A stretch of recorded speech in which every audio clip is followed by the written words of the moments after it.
Greetings again, everybody. So we continue with Ramanuja. Now, there's 3 Ramanujas that have been uploaded, and I've called them A, B, and C. I think the number is 3A, 3B, 3C. It's got the verse number. It doesn't just say Ramanuja. It says Ramanuja 1.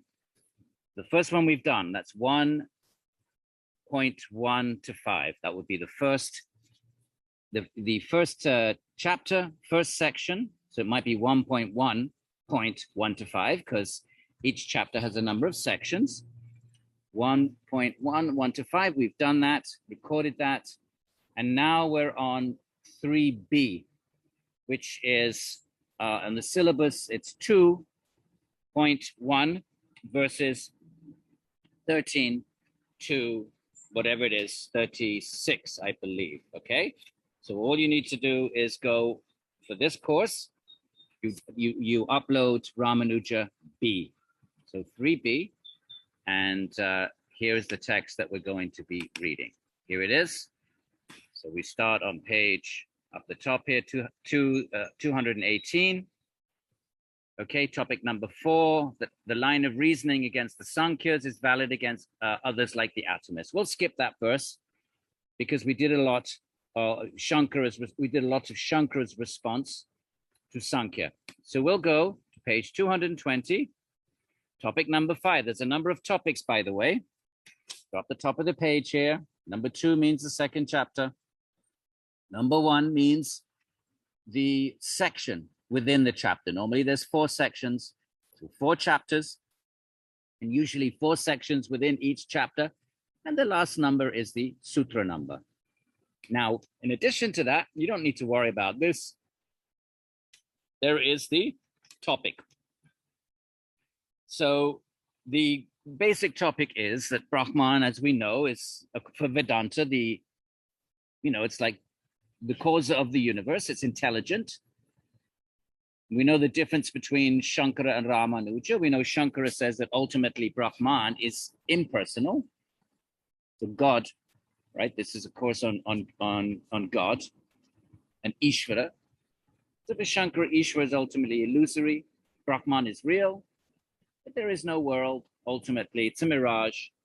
And the souls are not really individual. They're actually just one with Brahman. Once the veil of ignorance has been lifted, then the enlightened being experiences a state, because at that point it's beyond intellectuality, so you're not thinking anymore, experiences a state of infinite eternal bliss. That's Shankara. Now, Ramanuja doesn't read the Upanishads or the Vedanta Sutra that way. For him, there's a real Brahman is the cause, then it's a personal being. It's God more like in a Christian sense, a personal being who has wondrous forms and infinite forms, Vishnu Narayana. And the world is real and the souls are real and they're eternally individual. Okay, so now the topic is, and there may be a number of sutras in each topic. Don't get confused, my friends. It's just simple. Look, up the top. 2 is the chapter. I had somebody, email me and they were a bit confused. There's no need to be confused. There's the chapter number 2. The second number is 1.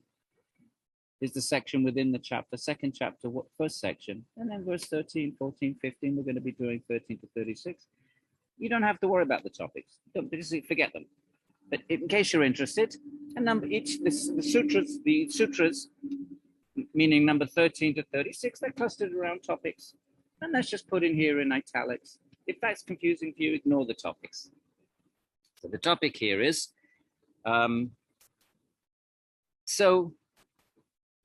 is Brahman affected? If Brahman is everything, then all the evil in the world and the suffering in the world, and Brahman experiences those. So what kind of a God is that? That is sort of trapped by the world and the souls and experiences suffering and distress like a normal being. So let's read our first verse. And that is verse number 14. Let me go back. Page, right. And this is 2:114. 2:114. I've got another page. 140. There it is. Now, Brahman, so we'll go over here. If it be said, now don't worry too much about understanding the sutras. They're very cryptic. you need to understand the interpretation of the sutras. Any of the quiz questions, I'm not going to be putting a sutra on the quiz. And if I do, I'll explain it very, very clearly. No, I'm going to be looking at the actual philosophy, the way the sutras are interpreted, right? Because these sutras and Vedanta sutras are very cryptic. And here's the sutra. If it be said that from Brahman being an enjoyer, being embodied, there will be non-distinction between Brahman and the individual soul, we say, such distinction may exist all the same as is experienced commonly in the world. So the objector is saying, okay, that if Brahman is the enjoyer and if the world is the body of Brahman, like Ramanuja says, he says, like this, just like our little bodies, our souls control all little bodies. So the whole universe is kind of like the body of God in one sense, even though God is distinct and enjoys in his own realm, in his kingdom of God. But nonetheless, an aspect of God is that which ensouls the entire world and supports the entire world. So the opponent says, well, if that's the case, there'll be no non-distinction.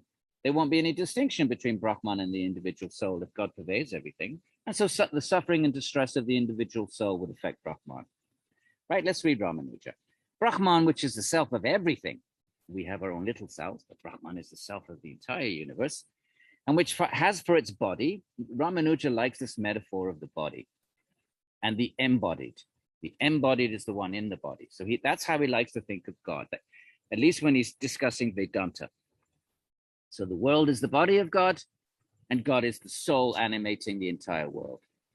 Not the same as the world. It's a distinct spiritual entity, but it animates the whole world. So Brahman, which is the soul of everything, and which has for its body the individual souls, it has the world and the soul, so its body has sort of two qualities, two modes. He likes to use the term mode, guna, gunin, deha, dehin. These are the terms that he uses. Deha, dehin, the body and the one in the body. Deha, body, dehin, the one in the body. Guna, gunin, the qualities and the one who supports the qualities. What are the qualities? Well, the world is one quality, a shakti, a manifestation, and the souls are another. So, which has for its body, the individual souls, is distinguished. Shankara, remember, says all this is illusory, but Ramanuja, no. They're real, but so Brahman is distinguished from the latter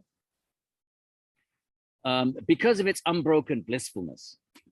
Brahman is Satchidananda, full of bliss. God is full of bliss. While the latter, the souls, are subject to suffering and imperfection. Is this distinction a reality or even possible? So that's the question. Is there a distinction, or are we going to go with Shankara that it's only one thing? Ramanuja doesn't go with Shankara. We know that.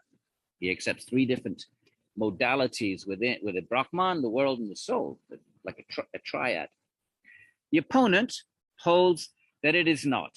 So now he introduces the Purva Paksha, the opposing point of view. The opponent says that the mere fact that Brahman has a body, which is made up of souls and matter, will subject it to suffering like the individual souls. And my soul's in my body, and I suffer old age and disease, and I cut my finger the other day, so I'm suffering. Is that it? So the same must apply to God then. If we're going to use that metaphor for God, of the body and the one in the body, then that means the same principle then. God is going to be subject to the imperfections that we are. So it will be subject to suffering like the individual souls. And then the opponent starts quoting scriptures. Scriptures also declare the same thing. Surely there is, and he quotes the Cha, that's the Chandogya.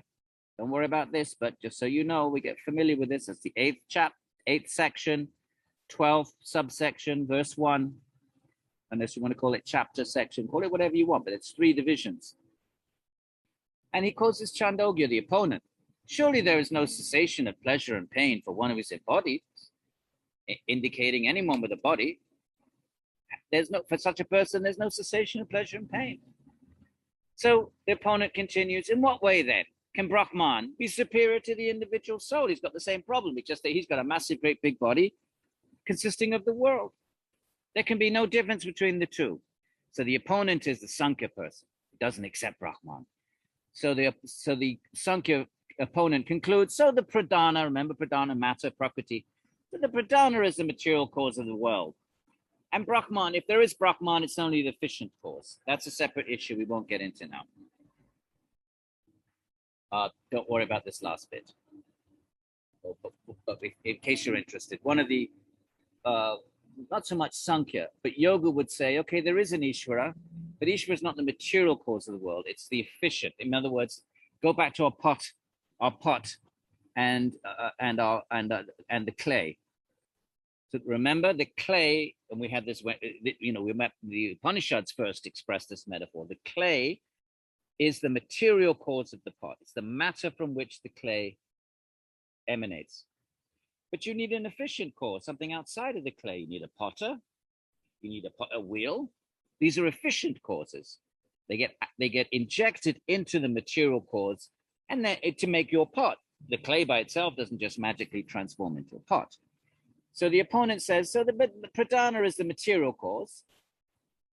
Vedanta wants to say Brahman is the material and the efficient cause. It's both the stuff of the universe, as one of its powers, and it is God who is the efficient cause and makes it all happen. Brahman is the clay and the wheel and the potter, but not Sāṃkhya. So Sāṃkhya says the pradhana is the material cause of the world, while Brahman is only the efficient cause. It's only efficient cause. Now, reply. Now we get Ramanuja. Such a differentiation is possible. Ramana says there is a distinction between Brahman and his body and the souls and their little body. But being subject, now, what is that? What's the difference? Well, being subject to pleasure and pain does not depend on possessing a body, he says, but it depends on the good and evil deeds performed by the embodied being, karma. It's karma that gives us suffering or distress, and God doesn't have any karma. So he's saying there's a difference between thinking of the universe as the body of God and trying to compare it analogously with you and I, the little souls, let's call us little souls, the individual souls in our little bodies. We're subject to suffering because we're subject to karma. We get the reactions of our deeds in the past. God does. God is beyond karma. So that's his first argument. And then he says, moreover, your view will be defective in that case. He's saying, and anyway, you Sāṃkhya have the same problem, right? Because Sāṃkhya says that the soul is pure and free of suffering, the little soul. They don't accept the big soul, God, but they do accept the little soul. And when it's in a body, they say the little soul does not suffer, only Prakriti suffers. So if Sāṃkhya can say that for their little soul, they would say the soul is just consciousness. The actual suffering is going on in the body mind, which is external to consciousness. Consciousness pervades it, right? Just like a lamp. Imagine a light with a lampshade around it. Let's say it's a red lampshade. So the light illuminates the lampshade, and then the light comes out and it appears red because it's flowing through the red lampshade. But actually, there's no red in the lamp. The redness is in the lampshade, and then the light filters through it. So there's no suffering in consciousness. Sāṃkhya would say it's in the body mind, and consciousness pervades it. So Ramanuja says, well, if that works for the little soul, then why can't it work for big soul, for God, whose body is the entire universe? So he's going to say, moreover, your view, right? He's just going to say what I just said, or I just said what he's got about to say here.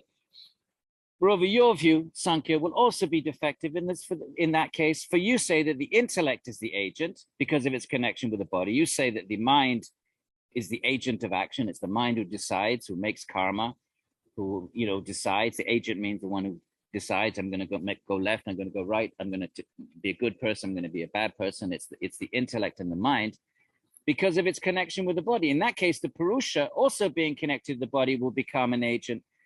In your Sāṃkhya metaphysics, you have the same problem. The Purusha, the Atman, connected with the little body, will also be an agent, will also experience the suffering of the body, but you do not accept it. He says, but you don't accept that in your philosophy. You say in your philosophy, the Purusha is completely distinct and transcendent, and only the body and mind suffers. So if you accept that for a little soul, you can't come and attack us, but accepting the same principle, the big soul, God, who has a big body, creation. Okay, I hope that's clear. Don't worry too much about that. Not being connected with karma, which is the cause of suffering, Brahman does not experience pleasure and pain. God does not experience pleasure and pain. God does not make karma. The Shruti, remember the Upanishads that we just heard, right? The Chandogya. The Shruti text quoted above refers to bodies which result from good and evil works. He's saying, you're misquoting this Chandogya. This verse, surely there is no cessation of pleasure and pain for one who's embodied, that's referring to karmic bodies. You can't use it for God. Brahman is the ruler and the individual soul is controlled by it. Brahman is the controller, the ruler, and the individual soul is the controlled or the ruled. So it's only the soul that is rewarded or punished for its good and evil deeds. The dependence of the individual soul on it being Brahman, and Brahman being independent of everything makes all the difference between the two. There's a big difference between God and the soul, and whatever the soul is undergoing is because of its karma. You can't project that onto God, who is beyond karma and transcendent. And then he gives a little example. We see even in the world the same difference between the king and the subjects, right? So the king, that would be like God and the little soul. So he's going to create a metaphor. Let's let the king be like God and the subjects, right? Though the king and the subjects are both embodied beings, they both have bodies, yet the experience of pain due to the punishment meted out for transgressing the king's orders is suffered by the subjects only and not by the king. So they both have bodies, but the king is inflicting punishment. So the subjects get punished, the citizens, if they're, criminals, not the king. So he's saying, so we even have an analogy, an approximate, a rough sort of analogy in our own frame of reference. Similarly here also Brahman, the Lord, is ever blissful, right? So the idea is the king's always having a good time, enjoying his opulence, but inflicting rewards and punishments on the subjects, but the king is beyond that. So same way with God. Similarly here also Brahman, the Lord, is ever blissful, while the souls are subject to pleasure and pain due to good and evil deeds. Yet this is the difference between Brahman and the individual souls. The former being free from all pain and ever blissful, and the latter being subject to pleasure and pain. Okay? And then he quotes some more verses from the Mundaka, which you can read. You remember, as a Vedantin, you can use logic, an argument, and metaphor, and analogy, but at the end you have to substantiate it with scripture. Everything has to be in accordance with scripture. And if your opponent quotes scripture, like Sāṃkhya quoted the Chandogya we just read, and you don't like the interpretation of the opponent, then you have to show how the opponent's interpretation of scripture is incorrect. So therefore, Brahman has for its body the world of sentient and insentient beings, right? Sentient, that's the Atman, the souls. Insentient, that's the world of matter, no sentience, and yet does not experience pleasure and pain like the soul. So now we go on to the next topic. Topic number 6. Don't worry about the topics if you don't want to, but it may be helpful actually, because often there's 3 or 4 sutras, and if you want to see how they connected together, then go run back and look at the topic, and that will tell you until you get the next topic. So the next topic, so now we're on Sutra 15 down here, okay? And where's the next topic? Topic 7. So that's 21. So all of these verses from 15 to 21 are all dealing with a topic, a subject, and that might be helpful for you to know. So you organize your reading. Okay, this is all one argument against one school, maybe the next topic is an argument against a different school, and the topics are very helpful to let us sort of systematize things.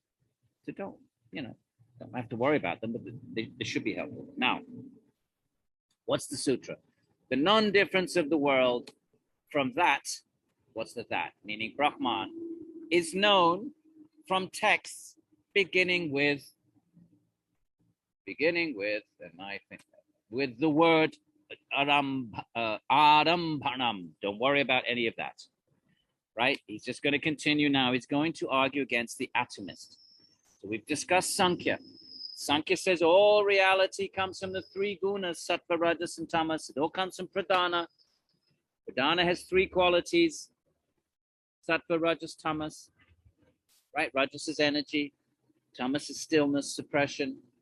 Sattva is lightness, and so forth. That's the school of Sāṃkhya. Now we're going to deal with the Vaisheshika, another school of ancient Indian philosophy. So this course is on Ishvara, my friends, but I also wanted you to have a little bit of a broader understanding of other schools as well. Just a glimpse.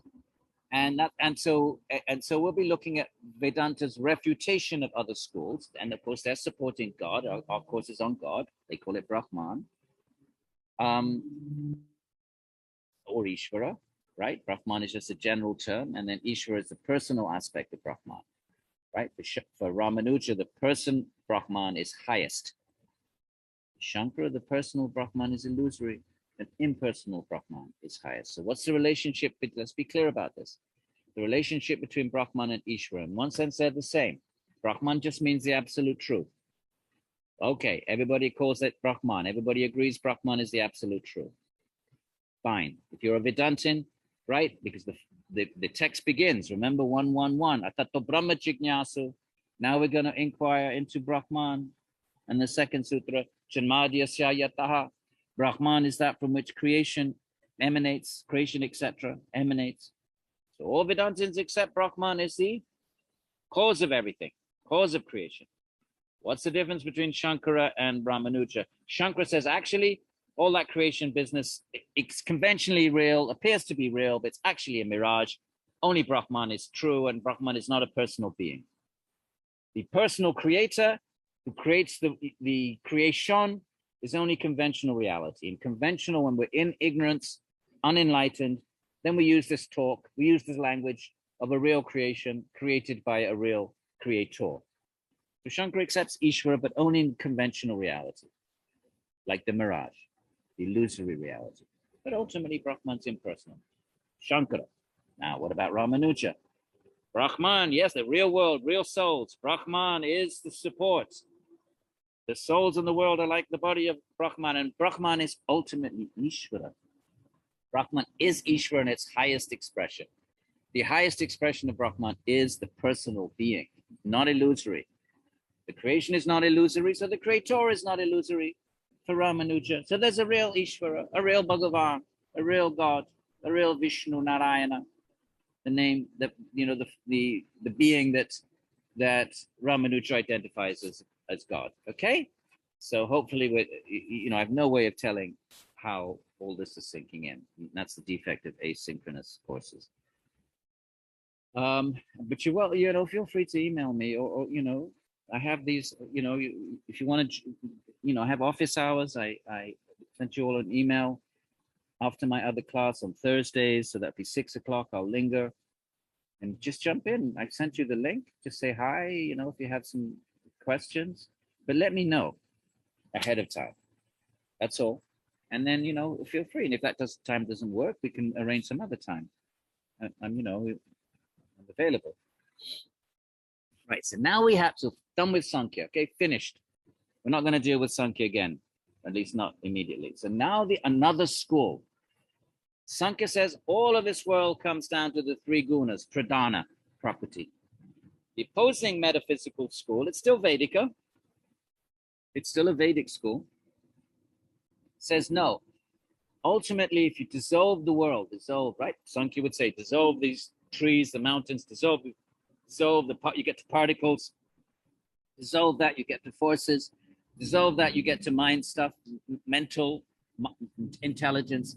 Dissolve that, and you get to pradhana, which is the three gunas. Full stop. You can't dissolve it anymore. Stop sign. Vishishtadvaita says no.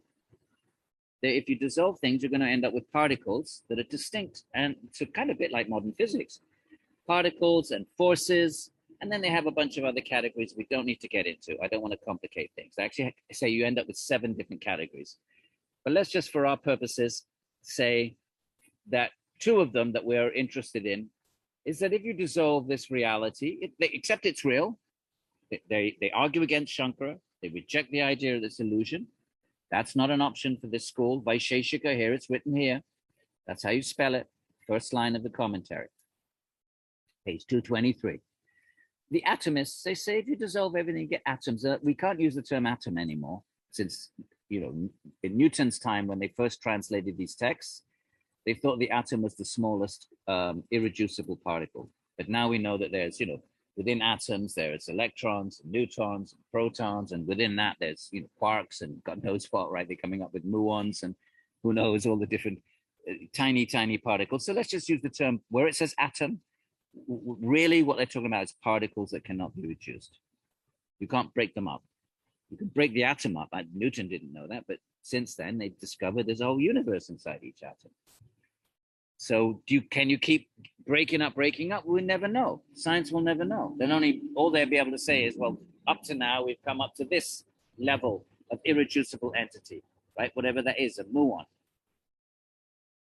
Can you break up a muon? How can you don't know that till some future generation does that, or you don't know. Maybe the muon is the irreducible entity. Well, Nyāya-Vaiśeṣika would say yes, there are irreducible particles. So the particleist, the atomist, he raises an objection. So he says, no, so it's not Sāṃkhya, it doesn't accept the three gunas. This metaphysical school, Vaiśeṣika, very, very ancient, says, break everything down. You have forces and you have particles and movements. You have movements, which are forces, and other things that we don't need to worry about right now.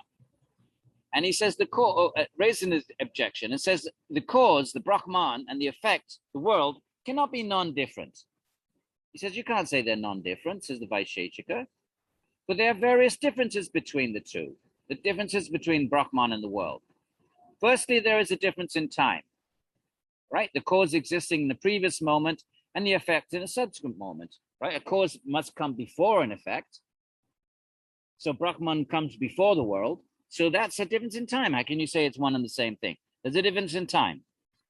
Then there's a difference in shape.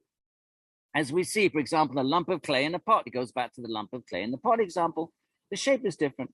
Lump of clay has a certain shape and the pot has a different shape. There's a second difference.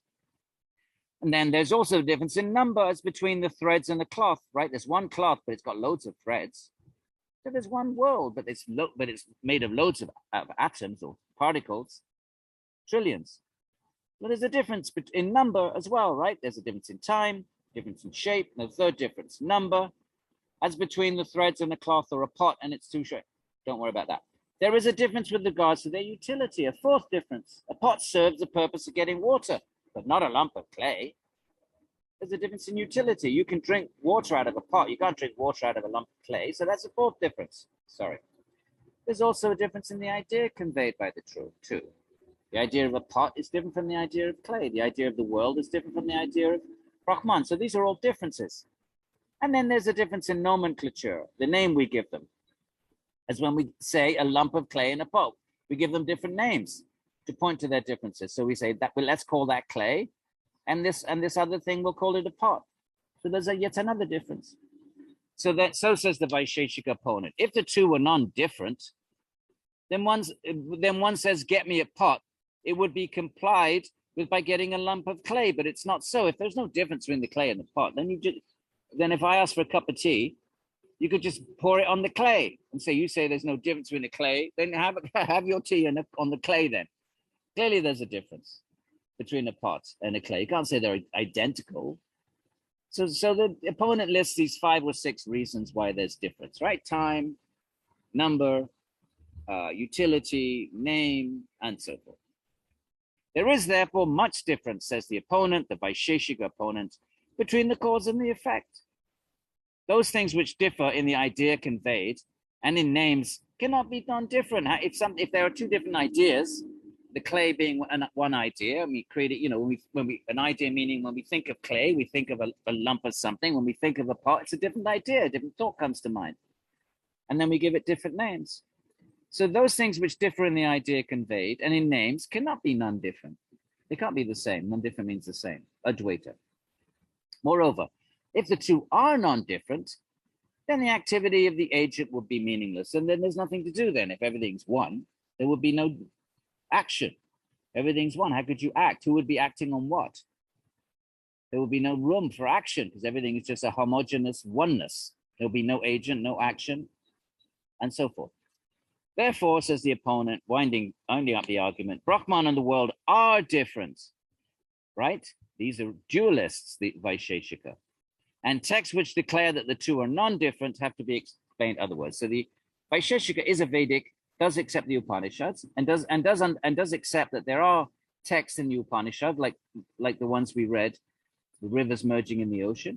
And he says, okay, there are texts which declare that the two are non-different, but we have to explain them some other way, metaphorically or not literally. Okay? So now Ramanuja says, all this the sutra refutes and says that the non-difference between Brahman and the world is declared by hundreds of texts which cannot be explained away. So first of all, his answer is not a philosophical or rational, right? Vaiśeṣika is giving a philosophical argument here. And Ramanuja starts off with scripture. Remember, the Vedantins always start off with scripture. Then they bring in logic and philosophy to support scripture. But scripture is the ultimate criteria of what's correct. So then he says, then he starts off quoting scriptures like Chandogya, right? A lump of clay undergoes changes, assuming different names through verbal references. Remember that? The clay changes, it becomes a pot, and we give different names. But clay alone is real, but really it's all clay. And then he quotes other verses. Being alone was this in the beginning, one only without a second. It thought, may I become many, may I grow, right? So he's quoting these verses, some of which we read. And we don't need to read them all. You can read them. All of these are verses. Cha is Chandogya, a lot from the Chandogya. Br is Brihad. So the first thing he says, so we go down here, page 224, 2150. We go down. There is not the least trace or sign in these texts of any difference in substance. So the first thing Ramanuja does is bring in scripture to support this idea of non-difference. Remember, Ramanuja is differentiated non-difference. Vishishtadvaita. He accepts Advaita, accepts non-difference, but he thinks there are differences within the non-difference. That's not a contradiction. There's variegated non-difference. There are differences. Everything is Brahman, but within Brahman, there are different modalities of Brahman, different expressions, different manifestations, even as it's all one. Just like the heat is different from the light. They're two different qualities, but they're all really just the sun. They're all just emanations from the same sun. So in one sense, you can say it's all one, the sun, the heat, and the light. In another sense, they're kind of different though, because you could have light when it's in January, but no heat. Or you could have heat at midnight, but no light. So there are differences there too. But here he wants to stress the non-difference because he's talking against the dualists. Elsewhere, he might stress the differences. So don't get confused. Don't think it's contradictory. Any philosopher, theologian is going to, use different arguments according to time and place. It's going to present the material in different ways according to context. So he starts off with quoting scripture, and there is not the least trace or sign in these texts of any difference in substance. The causal substance, the lump of clay, takes a new mode. Okay, pay attention to this word or condition. Guna. This is how the translator, right? It takes a different mode or condition, like the pot with a belly-like shape, right? The pots in India are kind of like they they're round and then they're like that. They go round and then at the top they like a vase almost. So he says that it's the same. The causal substance is the same. It just takes a new mode or condition. It's one, but it may take different conditions. Or Ramanuja accepts that. The activity of the agent also becomes meaningful. In that case, then you need an agent for a substance to take on a new modality. Something has got to make that happen. That's Ishvara. So the opponent, Vaiśeṣika said, what's the point of an agent then if everything's one? There's nothing for the agent to do. There's no room to operate. As the causal substance is recognized in the affected state, the effect that comes from the cause, right? The causal substance, Brahman, God. The affected state is the world of names and forms, things. Forms. How do we know there's a world like that? Because we see forms, and we give names to them. So as the causal substance is recognized in the affected state, also as having attained a new mode or condition, there is no need to assume a different substance. It's not a different substance. The pot does not, the pot doesn't come from some other substance. It comes from clay. It's just clay. The very same clay has taken on different modes or conditions. There's no need to assume a different substance, which is not perceived. What, are you going to say that it comes from some second, some other kind of substance? No, the pot comes from the clay. Therefore, the world, which is the effect of Brahman, is non-different from it. It's non-different from Brahman, the world, in one sense, because it's a mode or condition. It's Brahman in a particular state, in a particular condition, manifest in a particular modality. Okay? Let's keep going.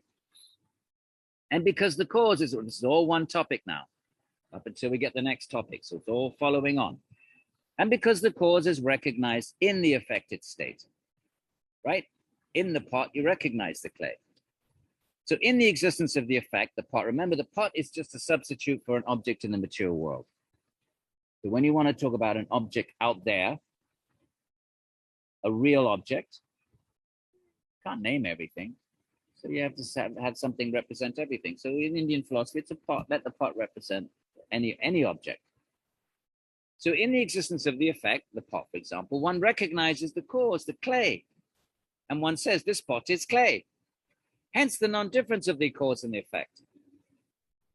It is just like Devadatta. Remember, if you want to just refer to any random person, you want to say a person. So in Sanskrit, you say Devadatta. It is just like Devadatta, who is the same person in both the stages of life.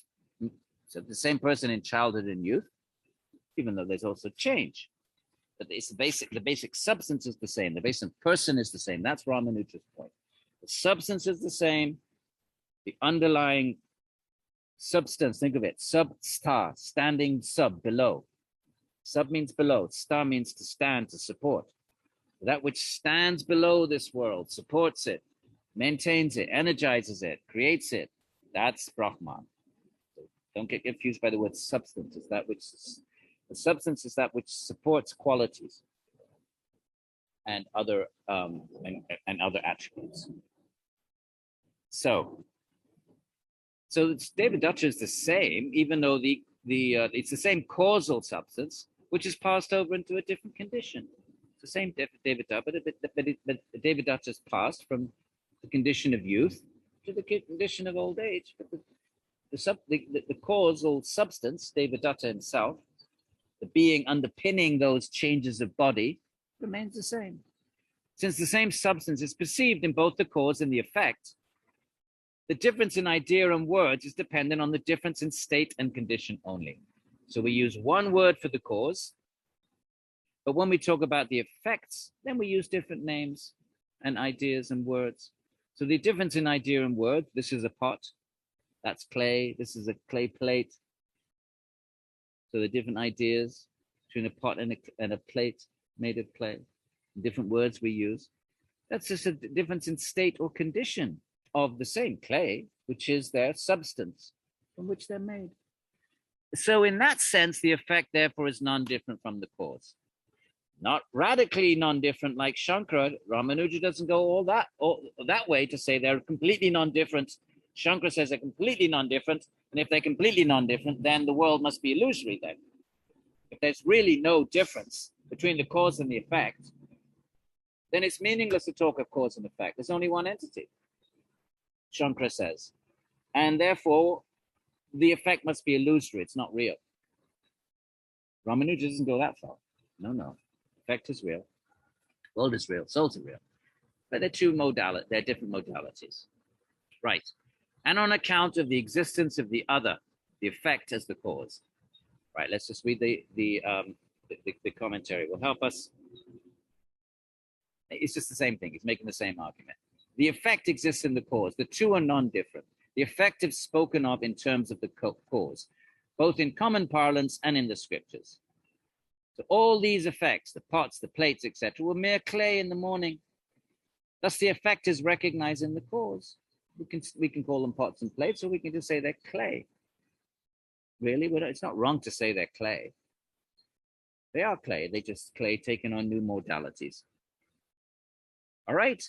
The clay which is found in the pots, plates, etc., was formerly perceived as a lump. Being alone was this at the beginning. There was Brahman alone in the beginning. Then Brahman transforms. And as part of Brahman, the world and the souls then transform into the world. Okay. Now we have an opposing point of view. If it be said that on account of the effect being described as non-existent before creation, the conclusion of the previous sutra is not true, we say not so. Such designation being due to another attribute from the latter part of the text, reasoning another Shruti text. Okay, what does all this mean? Ramanuja will help us. An objection is raised. In the beginning, there was non-existence, okay? So the text say in the beginning, there was non-existence, Chandogya. Non-existence indeed was this in the beginning, Taittiriya. In the beginning, there was nothing whatsoever, Taittiriya Brahmana. Texts like these declare the non-existence of the effect. In common parlance, also we say these pots, plates were not in the morning. Right? We say, oh, there was, in the morning there were no. Potter came along, got the clay, and then by the afternoon he'd made pots and plates. So we say they didn't exist in the beginning. So it's not correct to say the effect exists in the cause, says the opponent. The effects didn't exist at a certain time. There's a difference in time. You can't say the effect exists in the cause, because when you have a lump of clay, there's no pots and plates to be found in it. Maybe the same substance, but the pots and plates are not to be found in the morning. There's just a lump of clay in the morning, and then the afternoon, then the potter makes them.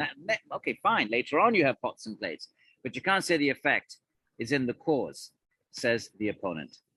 Okay? To all this we reply, it's not so, says Ramanuja. No, you're wrong. It is called non-existence as the effect had earlier a different quality, not because of its being entirely non-existent. He's saying it's not that it was totally non-existent in the morning, it existed as the clay, but the effect had a different quality. The shape of the pot hadn't emerged, its potential in the clay, but it hadn't really emerged. Non-existence, so what about this non-existence then that the scriptures talk about? It means the subtle state before creation. So the pot is in a subtle state, it's in a potential state. In the morning, there's a lump of clay. Before the potter comes to work, there's a lump of clay sitting in the potter's shed. But the pot is potential in it, so it's in a subtle state. And then the potter brings out that potential and makes the pot. That's what Ramanuja is saying. So you can't say it's non-existent completely. It's kind of there in a latent potential state. That's all he's saying. The physical pot's not there, hasn't emerged yet, but its potential is in the clay. That's all he's saying. So likewise, before creation, let's take the analogy to God, Brahman, everything is in a quiescent state. Creation hasn't emerged. Remember that creation is cyclical.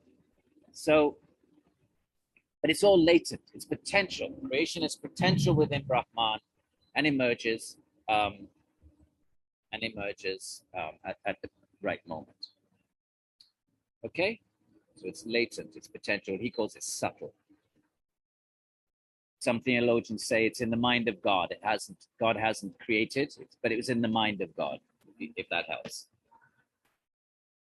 So non-existence, okay, subtle. In common parlance, gross manifest state with names and forms is said to be its existence. As opposed to this, the subtle state without names and form is called non-existent. So he's saying the language of the text, when the text talk about non-existent, they don't mean the substance isn't there. It just means it hasn't emerged yet. The names and forms, the form of a pot, and we give it the name pot, that hasn't emerged yet. So therefore it's non-existent. That doesn't mean the substance is there. The gross so the gross manifest, but when it does manifest, when the potter brings it out of the clay, that's the gross manifested state with names and forms, and we call that existence. But as opposed to this, before it comes out, it's in a subtle state, it's latent, without names and forms. We haven't made the pot yet, so we can't call it anything. We haven't made it, and we call that non-existence in a sort of a loose sort of way. It doesn't mean there's absolute non-existence. I hope that's clear. Shankar would say that ultimately the world absolutely does not exist. Before creation, the world was not manifest as names and forms, but was in a subtle condition. And hence it is said to be non-existent. How is this known? And then he quotes a bunch of verses. Okay? The Shruti, remember, are the Upanishads. And then he goes, and he quotes different Shrutis. So may I be Sarira Brahman. That non-existent one formed the resolve, may I be. It was in a subtle state, and then the Brahman God said, may I be. And then it becomes manifest. All right. So let's move on. That's a little bit slightly dry. Okay, and like a piece of cloth, threads, when arranged in a particular way, are called a cloth. And they thus acquiring a new nomenclature, a new name, and utility. So, but really, they're just threads. But when you put them in a certain arrangement, but then we change the name, and we think of them differently. It creates a different idea. We think of it as a cloth when the threads are put together and woven. But the threads are there all along. But when they're put together, then we change the name. We don't call it threads anymore. We say it's a piece of cloth. It really is just the threads. So thus acquiring a new name and utility, cloth can be used in ways that threads can't. The same is the case with Brahman also. Okay, before creation, there's Brahman. Everything is latent, potential. And then the creation of names and forms. The creation emanates. Things emanate in creation, like universes and planets and oceans, and we give all those things names. We call them mountains, we call them names and forms. We see the forms, we give them names. Then that's just human speech. Forget verse 20. Now we're on topic 7. Okay, so we finished this business of is the effect absolutely non-different from the cause? In one sense, it's non-different. In another sense, it's different. Heat and light in one sense are non-different from the sun. In another sense, are different. That's all. This is Ramanuja's philosophy. But they're real. They're all real. They're not a false mirage. So now the topic is refutation of the objection. So there's an objection, another objection. This whole chapter is refuting other schools who have different accounts of creation that may not involve Ishvara or Brahman. Okay, Vedanta has to defend. Very first sutra, we're going to talk about Brahman, and the definition of Brahman is that from which creation emanates. So Vedanta has to defend Brahman as the ultimate cause of creation. That's what all this is about. Therefore, they have to reject other schools who have other causes for creation. Right? The atomists say, like, it's just atoms and forces. Okay. So now what's the next objection? Refutation of another objection. Which one is that? That if Brahman were the cause of the world, then it and the jiva being non-different, Brahman will be responsible for creating evil. This is an argument that surfaces in Christian theology and other theologies.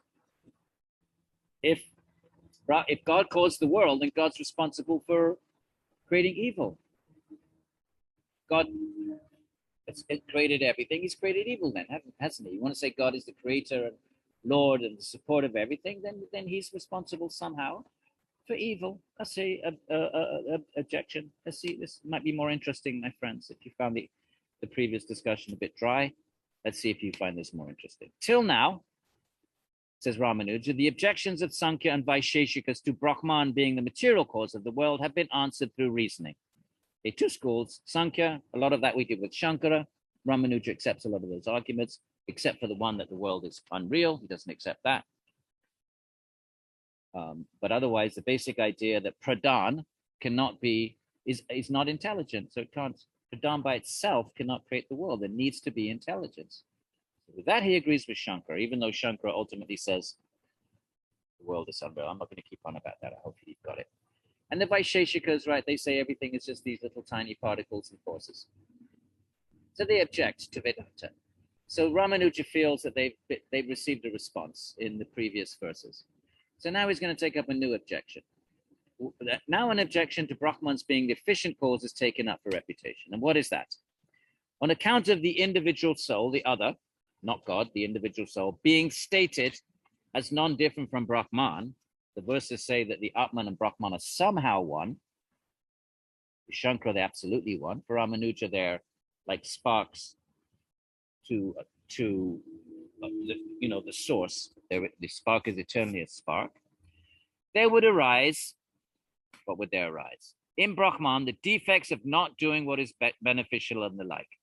If Brahman and Atman are the same, and Brahman creates this world, Well, then why did Brahman, God, create evil and suffering, and therefore doing what is not doing what is beneficial? Why create a world of suffering then?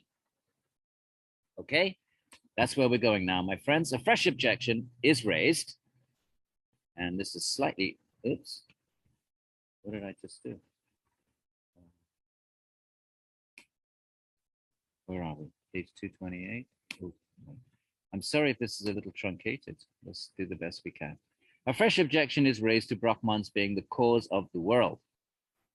Since Brahman and the world are non-different, right? In some sort of way, all Vedantins accept that they're non-different, although they understand non-difference differently. Ramanuja's understanding of non-difference is that there are, within the non-difference, there's distinction between God, the world, and the soul.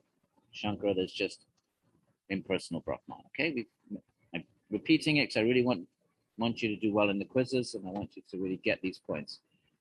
For myself, when I study something I'm not familiar with, I really appreciate repetition, and I hope that's okay. Since Brahman and the world are non-different, says the opponent, the individual souls, which form the sentient part of the world, they're also non-different from Brahman. And he brings in these texts. Remember the rivers in the ocean, that thou art. So Shankara loves that. This self is Brahman. So he brings in a couple of verses. The opponent, still the opponent here. But the world is full of suffering for the soul. And if Brahman is non-different from the soul, then Brahman, who's omniscient, etc., will be held responsible for creating a world which is full of suffering for itself. The opponent says if the Atmans is suffering, and if Brahman created that, and the Atman is Brahman, then Brahman's created suffering for itself. What fool would create suffering for itself? No reasonable person does harm to himself, says Ramanuja. Texts which differentiate between Brahman and the individual soul have been rejected by the Vedantin. They've been rejected by Shankara, the Vedantin, not by Ramanuja. Ramanuja accepted eternal difference. So this is a problem from Shankara more than Ramanuja. Shankara, yeah, the soul actually is Brahman. So then why create the world of suffering? Well, Shankara deals with that by saying, well, the world is a mirage. It's not there in the first place. Does that really help? Does that really help us who are sitting here suffering? Someone tells us, oh, it's just a mirage. Don't worry about it. You can answer that question for yourself. On the other hand, if they are accepted, if we accept suffering of the difference, then the principle of non-difference cannot stand. Right? So, on the other hand, if they are accepted, what are accepted? If we accept the verses that speak of non-difference, that speak of difference, then the principle of non-difference cannot stand. Don't worry about that. It may be said that the difference declared by the text is due to limited adjuncts. Shankara would say that. What does he mean by limiting adjuncts? Maya, illusion. All differences are because of illusion. I think there's a real world out there because of illusion. I think I'm an individual, illusion, right? So in that case, does Brahman, who is unconditioned and all-knowing, know the soul which is non-different from it? Does the Brahman know? Because Brahman's supposed to be not, it's not, there's no limiting adjuncts. There's no Maya for God. God is not subject to illusion. A limiting adjunct is that which limits Brahman. So for Shankara, Brahman is eternal and infinite. Well, how come I'm trapped in this little body and I don't feel eternal at all? I'm going to die. I have an age limit. So these are limiting. An adjunct means a superimposition, an imposition, something that's added onto me. So he says, well, if you say that, in that case, does Brahman, which is unconditioned, doesn't have any limiting adjuncts. Brahman's not trapped by karma and a body and time. And is supposed to be all-knowing. Everyone says Ishvara is omniscient. Does that Brahman know the soul which is non-different from it? Right, so there's two options. It either knows it or it doesn't know it. If it does not know it, then Brahman can't be all-knowing. If you say Brahman doesn't know the soul, then he's not all-knowing. If he does know the soul, which is non-different from it, then Brahman is conscious of the pain of the soul. It's its own. If Brahman does know the soul, then it knows that the soul is suffering. And so Brahman cannot escape the defect of creating a world which is non-beneficial to itself. Either way you go, either you say Brahman doesn't know, in which case he's not all-knowing, and then that goes against the definition of Brahman, so you can't take that option. Or you say, yeah, Brahman does know of the suffering of the soul, which theists would accept. But then why does Brahman create suffering? This is called the theodicy problem in Western philosophy. That's challenged Christian theologians and philosophers for hundreds of years, right? That why is there suffering in the world? It's a little bit different in the Western tradition because they don't accept many lives. But the problem is this: if God is omniscient and compassionate, how can there be suffering? So they have the same optionality. If God is omniscient, then he knows that there's suffering in the world. If God is compassionate, he wouldn't want his souls to be suffering. So how do you reconcile omniscience and compassion, benevolence in a supreme being who's supposed to be benevolent? That's called the theodicy problem. Now, the Hindus have a slightly easier time, the Indian thinkers, because they can say there's many, many lives and you did karma in the past, and now you're reaping the results in this life. But in the Western traditions, you only have one life. So you have in some ways, a more challenging problem, because you have to explain, why does God create the soul out of nothing, ex nihilo, and put one soul in a situation of suffering right from the minute it's born in poverty and an abusive type of situation, violence, and another soul is born in wealth and a pious, righteous family. So how do you explain that? That's a much bigger challenge, right? The Indian thinkers would say, well, because of past life, the deeds that the soul has done in a past life cause one soul to be born in a good family and one in a bad family. So they have a different kind of problem to deal with. But the larger problem is still this: does God know this suffering? If not, God isn't omniscient. And if he does, why does he create a world with suffering in the first place? Even if you say there's so many different lives, but there's still cyclical creation, why create the world with suffering in the first place? So both traditions, Western and Hindus, ultimately come back to this same issue, right? So if he does know the soul, which is not indifferent from it, then Brahman is conscious of the pain of the soul of its own. And so Brahman cannot escape the defect. This is a defect. God has created a world which is non-beneficial to itself. That's defective. If the soul is a Brahman and Brahman knows the soul, and he's created a world for the soul full of pain and suffering, then he's created suffering for itself. And the opponent goes on, again, with Shankara in mind. It may, however, be said that the difference between the two, the soul and Brahman, is due to nescience. Shankara says, they appear to be different. I don't feel I'm God, the creator. I feel I'm trapped in this body. Shankara would say, that's just illusion. Ultimately, you are Brahman. So it may be said, says the commentator, says Ramanuja, with Shankara in mind. In that case also, if the soul is subject to nescience, then we have the same defect as stated above. If the soul is subject to nescience, then the Brahman is subject to nescience. If the soul is Brahman, nescience, ignorance, illusion. If Brahman is subject to nescience, then Brahman, which is self-luminous, cannot possibly be conscious of nescience and the creation of the world by it. Brahman is self-luminous. It's pure consciousness. It can never be subject by nescience, by ignorance. So that's where he's going with this. In which case, and in that case, that Brahman who's never subject to nescience could never create in the first place. It's self-luminous, and it couldn't possibly be conscious of nescience and the creation of the world by it.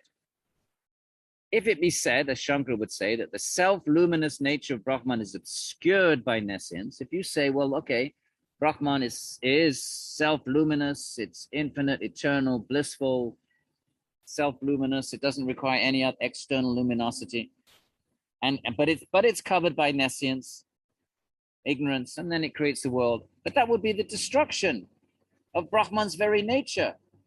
Or in other words, the Brahman itself. If you say Brahman is covered by nescience, that goes against the very nature and definition of Brahman. Brahman, by definition, is that which is beyond ignorance. It's like saying the dark sun. The sun, by its very nature, is light. You can't have a dark sun. So all of these reasons, then, the view that, and then what's the opponent wraps it all up. The view that Brahman is the cause of the world is thus untenable. If you say Brahman is the cause of the world, you can't account for suffering. Why would Brahman create a world that's full of suffering? And if it's the same as and if it's non-different from the souls, then it's created suffering from itself. What kind of lunacy is that? What kind of nonsense is that? It makes no sense. Okay, so let's read this bit. On account of the statement in the Shruti, now they're going to quote verses again, Upanishads, of difference. There's a difference between the individual soul and Brahman.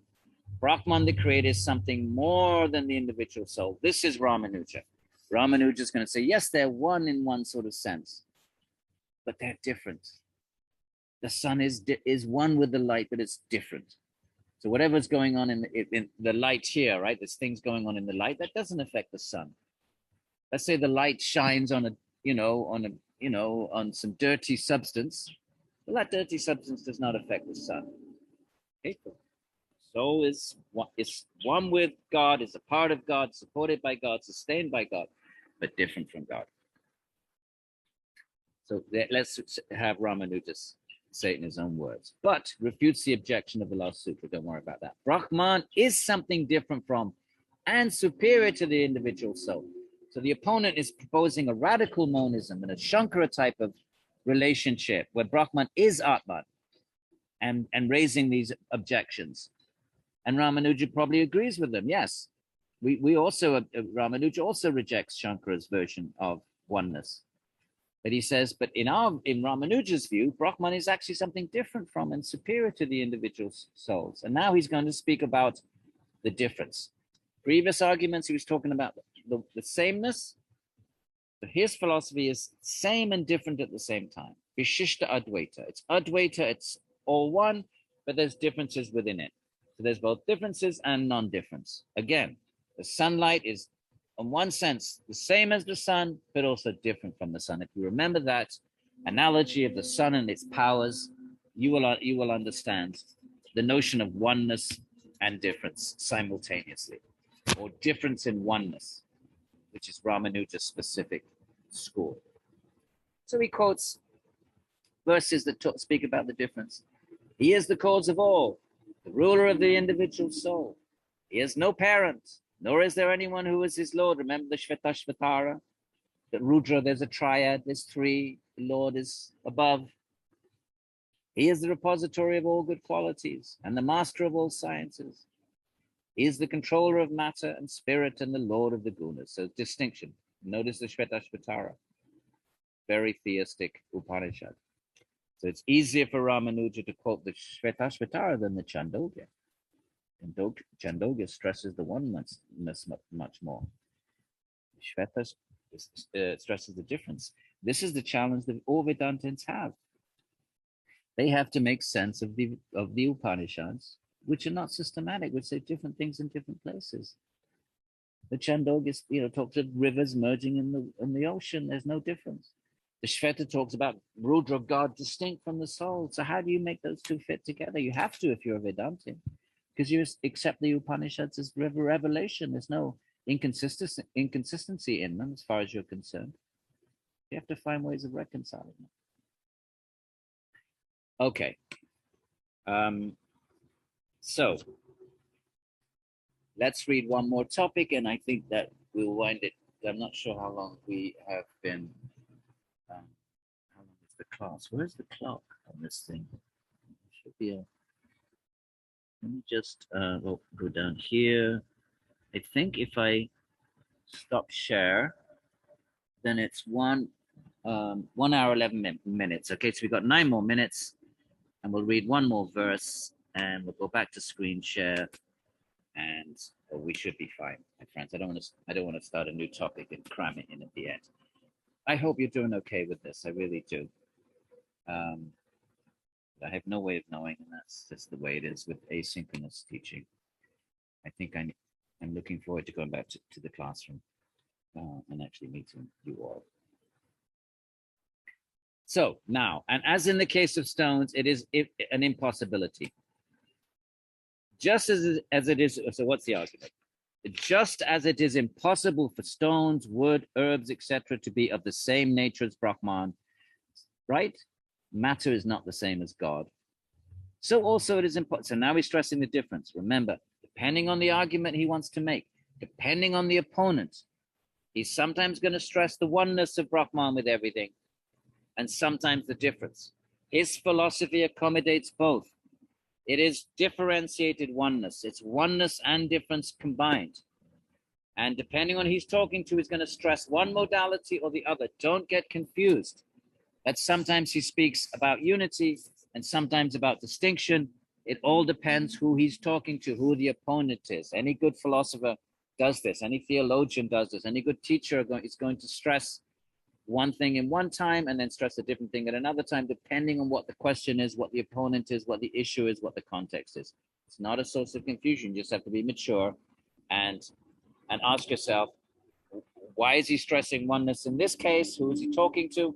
Why is he stressing difference in this other case? Who is he talking to in this other, this other case? Okay, so I have to be careful of not doing that. In the case of stones, so what's all this about? Just as it is impossible for stones, woods, herbs, etc., to be the same nature as Brahman, so also it's impossible for the individual soul, which is subject to imperfections, to be one with Brahman. There's a difference as well. This has been explained previously, right, in chapter 1, 422. We didn't read that, so let's read on. Okay, now, the texts which declare non-difference, he's now going to acknowledge there are some texts which speak of difference, some texts which speak of non-difference. How does he reconcile them? Shvetasvatara Upanishad, difference. Shiva, Rudra, God, souls, world, difference. Chandogya, rivers flowing to the sea, non-difference. So there are different texts which some speak of difference, some of non-difference. So what? Now he's going to discuss them. The texts which declare non-difference, Advaita, between them, between what? Stones, wood, matter and Brahman. Those texts declare the fact that Brahman has the individual soul for its mode. Go back to this mode. It's a Shakti, a power, a modality. So insofar as it has the individual soul for its body, and it is its inner self, back to the metaphor, that God is, the soul is, and the world are body, the two aspects of the body of God. The conscious and unconscious body of God. The world is unconscious matter. The soul is conscious individual entities. Both of them together are the body of God. These bodies can have, like the sun has two qualities, heat and light. They're different. So God has, and it's sustained by the sun. So God's body has two qualities, the world of matter and the world of soul. Okay? So it has its mode. Mode meaning it's a quality, an expression, and an emanation. And he quotes a verse from Madhyandina. We don't need to worry about that. Brahman having for its body, remember this for the quiz, my friends. The Ramanuja metaphor of the body, that just as the soul is to the body, the soul animates the body, but it's different from it, but yet in some ways pervades it, and so in some sort of way it's kind of one with it, but it's also different from it. So with God and the world, and the world of matter, the world of souls, God is distinct, but pervades it, and so forth. So here, pay attention to this. This is classic Ramanuja. Right? This is going to be the sort of thing I put on a quiz. I'm not going to put something that's complicated and it's, we're reading this together. I can't help it if it's dense. We're reading Indian philosophy, my friends. I'm giving you the real thing. I'm not giving you some secondary source, someone talking about Indian philosophy. We're reading the actual texts. Feel good about that. And I'm not going to put some challenging, obscure passage on the quiz. Of course not. I don't want you to suffer. I want you all to have a good experience. But I can't change the fact that it's challenging. It's philosophy. It's an ancient, thinking 2,000 miles away 2,000 years ago. Of course, it's going to be complicated. So don't, the difficult bits, I'm plowing through them with you just so you get a sense of what Vedanta is. I'm not going to put the difficult bits on the quiz. I'm going to say something like, Dvaita and monism, and, what's the difference between Ramanuja's understanding of Brahman, and what is this differentiated Brahman? What is the metaphor of God and the body? That's the sort of question I'm going to put. The metaphor of God as the body, that the world and the souls are the body of God. The stuff I've been repeating again and again. Okay, right. So don't be in anxiety. If you've done the reading and listened to the lectures, you'll be fine. I'm not out to catch anybody or try to be clever. And I just want you to enjoy Indian philosophy. And if it's your first time, of course it should be difficult. If you read Plato or if you read Aristotle for the first time, it's really hard. Or any of the great thinkers of the world, like Kant or Hegel, they're hard reads. This is a philosophy course, so feel good. Pat yourself on the back, even if a lot of it went over your head. Don't feel bad about that. Of course, it's going to, especially if you have no background. And just go with the flow, my friends. Okay, just you sign. You stepped out of the box. You took this course. Well done. I understand many of you are not even humanities. You're not doing, even coming out of the humanities. You're coming out of sciences and engineering. And this is you took a chance and a risk, and I'm going to honor that. I'm going to respect that. I'm not going to make the quiz hard. I'm just going to make sure you've done your reading and you listen to the lectures. If you've done that, no problem. If you haven't, well, then you made that choice. And the quiz, it's a dharma. I have a dharma. I have to make quizzes. I can't help that. It's my dharma. It's my duty as a professor. I don't like to do that. But we're not in an ashram. We're in an academe. So there are grades. I didn't invent the system. So I have to give grades. I have to come up with a system of assigning grades, and that's a quiz. And your dharma is to listen to the lectures and follow along and do the reading. You have no problem if you've done that. If you haven't, don't blame, the course. We all make choices. Right, now, Brahman having for its body, back to the body metaphor, the sentient and insentient world, in its subtle condition is the causal state, right? Brahman is in the causal state, and Brahman having for its body the same world in a gross form is the affected state. So the gross material world is the effect, and before creation, all of that is in Brahman in the causal state, in the subtle condition. It hasn't manifest yet. It's in the mind of God, if you will, between the creation. So in the body of the sentient and insentient world, it accepts the gunas. Everything goes back to the three gunas. It accepts that, what Sāṃkhya says, and the atmans between creation, they're all covered by tamas, like a kind of hibernation. Accepts what Sāṃkhya says. It just says, but it's all resting in Brahman. Sāṃkhya wants to get rid of Brahman and just say, no, we just have property and Purusha. That's the difference. So when in between creative cycles, that's a subtle condition. Everything's dormant and latent. So it's subtly there, not growth. And when creation takes place, but then the world comes out, and he calls it the body, and Brahman having for its body, they're both bodies. They don't disappear between creation. The world, the gunas are still there, Prakriti is still there, pradhana is still there, the souls are still there. They're just in a latent state. So it's still a body, which is a subtle body, because it's not grossly manifest. It's still the body of God between creation. And once creation takes place, that body, instead of being subtle, becomes gross. And Brahman having for its body the same world, the same which was before creation is in a subtle state, but after creation, it's the same world, but in a gross form. That's the effect. It's not in the causal state, it's the effect. So in this way, the cause and effect are non-different. Just one is manifest, and then it's either subtle and latent, or it's manifest. The same. Just like the pot is latent in the clay. The imperfections of its body do not affect it, and it is always, as the scriptures declare, the repository of all good qualities. So whatever's going on in the body, the world and the souls, back to the argument, the opponent says, evil, suffering in the world, and if God is the world, that means evil and suffering are in God. Keep your eye on the ball. That's the larger argument. That's really what you should go away with. And Ramanuja, Shankara deals with it by saying it's all illusion, never there in the first place. Ramanuja rejects that, finds that incoherent, and says, no, real world, but God is somehow distinct. And all the suffering and evil is going on in like the body of God, whether that body is in the subtle state, pre-creation, latent potential, or in the growth state, the effect, manifest.